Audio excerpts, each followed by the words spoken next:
Heavy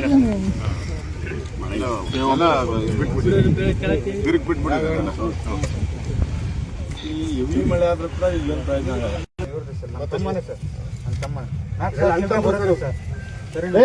ಇದು mid ವರ್ಷ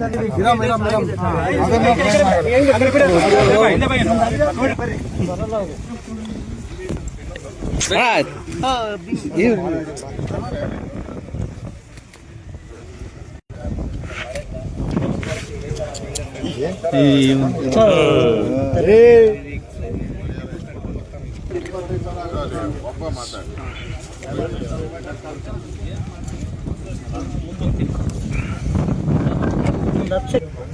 frame guard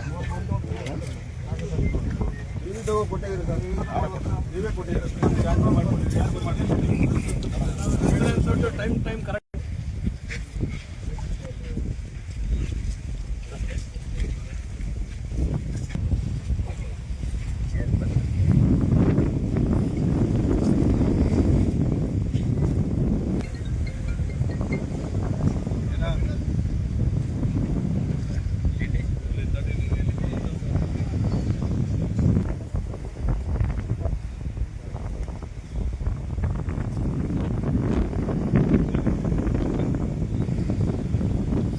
Hiriyur ವಿಧಾನಸಭಾ ಕ್ಷೇತ್ರದಲ್ಲಿ ಇವತ್ತು ಬರ ಅಧ್ಯಯನಕ್ಕೆ ನಾನು, ನಮ್ಮ ಬೈರತಿಯವರು, ನಮ್ಮ ನವೀನ್ ಅವರು ನಾವೆಲ್ಲ ಬಂದಿರೋವಂಥದ್ದು. ಇಲ್ಲಿ ಬರ ಬಂದು ರಾಜ್ಯದ ಜನ, ಅದರಲ್ಲೂ ವಿಶೇಷವಾಗಿ ಚಿತ್ರದುರ್ಗ ಮೊದಲಿಂದನೂ ಒಂದು ರೀತಿ ಬರಕ್ಕೆ ರೆಗ್ಯುಲರ್ ಬರುವಂಥ ಒಂದು ಜಿಲ್ಲೆ ಇದು. ಇಲ್ಲಿ ಸುಮಾರು 3 ಲಕ್ಷಕ್ಕೂ ಹೆಚ್ಚು ಬಿತ್ತನೆ ಮಾಡುವಂಥ ಜಾಗ ಇದೆ. ಆದರೆ ಬಿತ್ತನೆ ಆಗಿರೋದು ಇಲ್ಲಿ 60,000 ಮಾತ್ರ, ಅಂದರೆ 19% ಮಾತ್ರ, 19% ಮಾತ್ರ. ಇವತ್ತು ನಾವು ಬಂದು ನಿಂತಿರೋ ಹೊಲ ಸೂರ್ಯಕಾಂತಿ ಹೊಲ. ಇಲ್ಲಿ ರೈತ ಇಲ್ಲೇ ಇದ್ದಾನೆ ಪಕ್ಕದಲ್ಲಿ. ಒಟ್ಟು 13 ಎಕರೆ ಒಂದು ಜಮೀನು, ಅಣ್ಣ ತಮ್ಮಂದಿರದೆಲ್ಲ ಸೇರಿ 13 ಎಕರೆ ಜಮೀನಿದೆ. 90 ದಿನಕ್ಕೆ ಇದು ಕಟಾವಾಗಬೇಕು. ಈಗ 55 ದಿನ ಆಗಿದೆ. ಇನ್ನು ಮೊಗ್ಗುನೂ ಕೂಡ ಬಂದಿಲ್ಲ.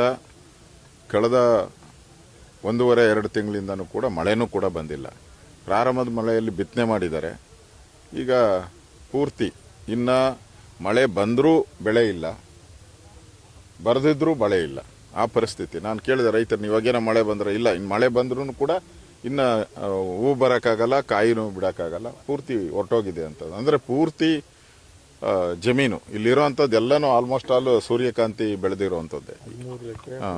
ಎಲ್ಲ ಕಡೆನೂ ಸೂರ್ಯಕಾಂತಿ ಬೆಳೆದಿರೋವಂಥದ್ದು. ಅದಲ್ದಿರ ಜೋಳ, ಬೇರೆ ಬೇರೆ ಕಡೆ ಜೋಳ ಇದೆ, ಇವೆಲ್ಲ ಶೇಂಗಾ, ಈ ಥರದ್ದೆಲ್ಲ ಬೆಳೀತಾರೆ. ಈ ಸೂರ್ಯಕಾಂತಿ ಅಂತೂ ಹೊರಟೋಗಿದೆ. ಅಂದರೆ ಇವತ್ತು ರೈತರು ಒಂದು ರೀತಿ ಕಂಗಾಲಾಗಿರುವಂಥದ್ದು. ಅಲ್ಲಿ ರೈತ ಹೇಳ್ತಾ ಇದ್ದ, ನಮಗೆ ಇಲ್ಲೇ ಇದರ ಪಕ್ಕದಲ್ಲಿ ಹೇಳ್ತಾ ಇದ್ದ ನಮಗೆ ಇನ್ನು ಇದರಲ್ಲಿ ನಾನು ಹೊಲದ ಕಡೆ ಬಂದೇ ಇಲ್ಲ, ಇವತ್ತೇ ನಾನು ಬಂದಿರೋದು ಅಂತ. ಹೊಲದ ಕಡೆ ಬಂದು ನೋಡಿದ್ರೆ ನಾನು ನೋವಾಗ್ತೈತೆ, ಕಣ್ಣೀರು ಬರ್ತೈತೆ.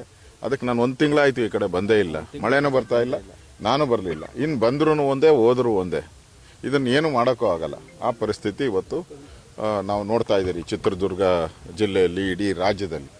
ಅದರಿಂದ ನಾನು ಈಗ ನಮ್ಮ ಅಧಿಕಾರಿಗಳು ಎಲ್ಲ ಬಂದಿದ್ದಾರೆ. ಅಧಿಕಾರಿಗಳೆಲ್ಲ ಅಗ್ರಿಕಲ್ಚರು, ಹಾರ್ಟಿಕಲ್ಚರ್ ಡಿಪಾರ್ಟ್ಮೆಂಟ್ ಅವರೆಲ್ಲ ಬಂದಿದ್ದಾರೆ, ತಹಸೀಲ್ದಾರ್ ಎಲ್ಲ ಬಂದಿದ್ದಾರೆ.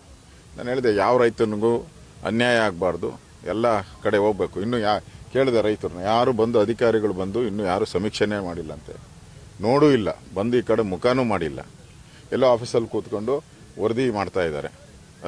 ಇದರಿಂದ ಭಾಳಷ್ಟು ರೈತರು ಬಿಟ್ಟೋಗೋ ಸಂದರ್ಭ ಜಾಸ್ತಿ ಇದೆ. ಇನ್ಶೂರೆನ್ಸು ಅಷ್ಟೇ, ಅಷ್ಟು ಪ್ರಚಾರ ಮಾಡಿಲ್ಲ. ಈ ಜಿಲ್ಲೆಯಲ್ಲಿ ಇನ್ಶೂರೆನ್ಸು ಸಿಗುತ್ತೆ ಅಂಥೇಳಿ ಪ್ರಚಾರ ಮಾಡಿಲ್ಲ. ನಿಮಗೆ 350 ರೂಪಾಯಿ ಕಟ್ಟಿದ್ರೆ ನಿಮಗೊಂದು 4,000 ರೂಪಾಯಿ ಪರಿಹಾರ ಬರ್ಬೋದು. ಅದು ಇನ್ಶೂರೆನ್ಸ್ದು. ಅದು 70%ಗಿಂತ ಜಾಸ್ತಿ ಲಾಸ್ ಆಗಿದ್ದರೆ ಮಾತ್ರ. ಅದರಿಂದ ಇವತ್ತು ರೈತ ಸಂಕಷ್ಟದಲ್ಲಿದ್ದಾರೆ. ನಾವು ಡಿಮ್ಯಾಂಡ್ ಈಗಾಗಲೇ ಬರ ಅಂತ ಘೋಷಣೆ ಮಾಡಿ. ಮಳೆ ಇಲ್ಲಿ ಬಂದು ಚಿತ್ರದುರ್ಗದಲ್ಲಿ 2 ತಿಂಗಳಾಯ್ತಪ್ಪ. ನಾ ಹಿಂದೆ ಇದ್ದಾಗ, ರೆವಿನ್ಯೂ ಮಿನಿಸ್ಟರ್ ಇದ್ದಾಗ, ನಾನು ಬರ ಘೋಷಣೆ ಆಗಿದ್ದು ಒಂದೇ 1 ತಿಂಗಳಲ್ಲಿ ನಾನು ಎಲ್ಲರಿಗೂ ಪರಿಹಾರ ಕೊಟ್ಟಿದ್ದೀನಿ. ದಾಖಲೆಗಳಿದೆ. ನಾನು ಎಷ್ಟು 4 ಇರಪ್ಪ, ಯಾರು ಇರೋ ನಾನಿದ್ದಂಥ 4 ವರ್ಷನೂ ಕೂಡ ಬರ ಪರಿಹಾರದ ಹಣವನ್ನು ಮೊದಲೆಲ್ಲ 9 ತಿಂಗಳು 11 ತಿಂಗಳು ತಗೊತಾಯಿದ್ರು. ನಾನು ಬಂದಾಗ 1 ತಿಂಗಳು 2 ತಿಂಗಳಲ್ಲಿ ಎಲ್ಲ ಹಣವನ್ನು ಕೊಟ್ಟಿದ್ದೀನಿ. ನಾನು ಸರ್ಕಾರಕ್ಕೂ ಅದೇ ಆಗ್ರಹ ಮಾಡ್ತಾಯಿದ್ದೀನಿ. ಕೇಂದ್ರ ಸರ್ಕಾರ ಅಂತೇಳಿ ಗೂಬೆ ಕೂಸಕ್ಕೆ ಹೋಗಬೇಡಿ. ನಾನು ಯಾವತ್ತೂ ಕೂಡ ಕೇಂದ್ರ ಸರ್ಕಾರದ ಮೇಲೆ ಒಂದಿನೂ ಹೇಳೇ ಇಲ್ಲ. ನಾನು ರೆವಿನ್ಯೂ ಮಿನಿಸ್ಟ್ರಾಗಿ ನಮ್ಮ ಖಜಾನೆಯಲ್ಲಿ ಹಣ ಇತ್ತು, ನಾವೆಲ್ಲರಿಗೂ ಕೊಟ್ಬಿಟ್ರಿ ರೈತರಿಗೆ. ನ್ಯಾಚುರಲ್ ಕೇಂದ್ರ ಸರ್ಕಾರ ಅವ್ರ ತಂಡ ಬರಬೇಕು, ಸಮೀಕ್ಷೆ ಮಾಡಬೇಕು, ಅದಾದಮೇಲೆ ಅವ್ರು ಬಂದೇ ಬರ್ತದೆ. ನ್ಯಾಚುರಲ್ ನಿಮ್ಮ ಅಕೌಂಟಿಗೆ ಸೇರ್ತದೆ. ಹಣ ಫಸ್ಟ್ ಬಿಡುಗಡೆ ಮಾಡೋದು ರಾಜ್ಯ ಸರ್ಕಾರ ಮಾಡಬೇಕು. ಅದರಲ್ಲಿ ಮೀನಾವೇಶ ಎಣಿಸ್ತಾ ಇದೆ. ಇಲ್ಲಿ ನೋಡಿ, ಯಾರಾದರೂ ಜಿಲ್ಲಾ ಮಂತ್ರಿಗಳು, ಮುಖ್ಯಮಂತ್ರಿನೂ ಅಷ್ಟೇ ಕಾಟಾಚಾರಕ್ಕೆ ಒಂದು ಕಡೆ ಬಂದ್ಬಿಟ್ಟು ಹೊರಟೋದ್ರು. ನಾನು ಈ ಬರ ಸಂಬಂಧಪಟ್ಟಂತೆ 15 ದಿನದಿಂದನೇ ನಾನು ಕಾವೇರಿ KRSಗೆ ಹೋಗಿದ್ದೆ. ಮಂಡ್ಯ ಜಿಲ್ಲೆಯಲ್ಲಿ ಕಬ್ಬು ಒಣಗಿರೋ ಕಡೆ ಹೋಗಿದ್ದೆ. ನಾನು 15 ದಿನದಿಂದನೇ ನಾನು ಪ್ರವಾಸ ಮಾಡ್ತಾ ಇದ್ದೀನಿ. ಇದು 2ನೇ ಕಂತಲ್ಲಿ ನಾನು ಪ್ರವಾಸ ಮಾಡ್ತಾ ಇರೋದು. ಅಂದರೆ ರೈತರ ಸಂಕಷ್ಟದಲ್ಲಿರುವಾಗ ನೀವು ಮಂತ್ರಿಮಂಡಲ ಮುಖ್ಯನೋ ರೈತರ ಸಂಕಷ್ಟ ಮುಖ್ಯನೋ? ನೀವು ಮಂತ್ರಿ ಮಾಡೋದು ಒಂದು 4 ದಿನ ನಿಧಾನ ಆದರೂ ಸರಿ, ಈ ರೈತರ ಸಂಕಷ್ಟಕ್ಕೆ ಸ್ಪಂದನೆ ಮಾಡಬೇಕಾಯಿತು. ಆದರೆ ನೀವು ಅದನ್ನು ಬಿಟ್ಬಿಟ್ಟು ನಿಮ್ಮ ಅಧಿಕಾರದ ಲಾಲಾಸೆಗೋಸ್ಕರ, ಅಧಿಕಾರ ಕಬಳಿಕೆ ಮಾಡೋಕ್ಕೋಸ್ಕರ, ಲೂಟಿ ಹೊಡೆಯೋದಕ್ಕೋಸ್ಕರ ಇವತ್ತು ರೈತರ ಕಡೆ ನೋಡ್ತಾನೆ ಇಲ್ಲ, ಪ್ರವಾಸ ಮಾಡ್ತಾ ಇಲ್ಲ. ಮಾತೆತ್ತರೆ ದಿನನಿತ್ಯ ದೆಹಲಿ. ಇದುವರೆಗೂ ಮುಖ್ಯಮಂತ್ರಿಗಳು 3 ಬಾರಿ ದೆಹಲಿ ಯಾತ್ರೆ ಆಯಿತು. ಅಲ್ಲೋಗಿ ಕಾಕ್ರೋಚ್ ಪಾರ್ಟಿ ಜೊತೆ ಬೆಳಗ್ಗೆಯಿಂದ ಸಂಜೆವರೆಗೂ ಕೂತ್ಕೊಂಡು ಪ್ರತಿಭಟನೆ ಮಾಡೋಕ್ಕಾಗ್ತದೆ. ಇಲ್ಲಿ ರೈತರು ಹೊಲಗಳಿಗೆ ಬಂದು ಕೂತ್ಕೊಂಡು ರೈತರ ಸಂಕಷ್ಟ ಕೇಳೋಕ್ಕೆ ನಿಮ್ಗೆ ಯೋಗ್ಯತೆ ಇಲ್ಲ ಅಂದರೆ ಈ ಸರ್ಕಾರ ಬದುಕಿದೆಯಾ ಸತ್ತಿದೆಯಾ ಅಂತ ಜನ ಕೇಳ್ತಾ ಇದ್ದಾರೆ. ಅದಕ್ಕೋಸ್ಕರ ನಾವು ತಂಡವಾಗಿ, ನಾನು ಬೈರ್ತಿ ಅವರೆಲ್ಲರೂ ಕೂಡ ಬಂದಿರೋವಂಥದ್ದು, ನ್ಯಾಯ ಸಿಗಬೇಕು. ನ್ಯಾಯ ಸಿಗೋಕ್ಕೆ ನಾವು ಹೋರಾಟ ಮಾಡ್ತೀರಿ. ಈಗಾಗಲೇ ಇಡೀ ರಾಜ್ಯಾದ್ಯಂತ BJPಯ ಎಲ್ಲ ನಮ್ಮ ಪ್ರಮುಖ ನಾಯಕರು ಕೂಡ ಈಗಾಗಲೇ ಎಲ್ಲ ಕಡೆ ಬರ ಅಧ್ಯಯನಕ್ಕೆ ಹೋಗಿದ್ದಾರೆ. ಆ ವರದಿಯನ್ನು ನಾನು ತೊಗೊಳ್ತೀನಿ. ವಿಧಾನಸಭಾ ಅಧಿವೇಶನ ಏನು ಶುರುವಾಗ್ತೈತೆ 13ನೇ ತಾರೀಕು, ಅದರಲ್ಲಿ ಮೊದಲ ವಿಚಾರವಾಗಿ ಈ ಬರದ ವಿಚಾರನೇ ಮೊದಲ ಆದ್ಯತೆಯಾಗಿ ನಾವು ತೆಗೆದುಕೊಂಡು ರೈತರಿಗೆ ನ್ಯಾಯ ಕೊಡಿಸ್ತೀರಿ.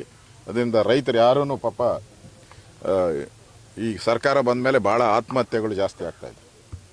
ಸುಮಾರು 3,000ಕ್ಕೂ ಹೆಚ್ಚು, ಈ ಸರ್ಕಾರ ಬಂದ ಮೇಲೆ 3,000ಕ್ಕೂ ಹೆಚ್ಚು ಆತ್ಮಹತ್ಯೆಗಳಾಗ್ತಾಯಿದೆ. ಅದಕ್ಕೆ ರೈತರು ಯಾರೂ ಕೂಡ ಕಂಗೆಡೋದು ಬೇಡ. ನಿಮ್ಮ ಜೊತೆ ನಾವಿದ್ದೀರಿ. ಸರ್ಕಾರದಿಂದ ಏನೇನು ಬರಬೇಕೋ ಅದೆಲ್ಲ ಹಣವನ್ನು ನಾವು ಕೊಡಿಸ್ತೀರಿ. ವಿಧಾನಸಭೆಯಲ್ಲೂ ಕೂಡ ಇದನ್ನು ಧ್ವನಿ ಎತ್ತಿ ಸರ್ಕಾರಕ್ಕೆ ಕಿವಿ ಹಿಂಡಿ ಬೇಗ ಹಣ ಬಿಡುಗಡೆ ಮಾಡುವಂಥದ್ದಕ್ಕೆ ಕ್ರಮಗಳನ್ನು ಕೊಡ್ತೀರಿ.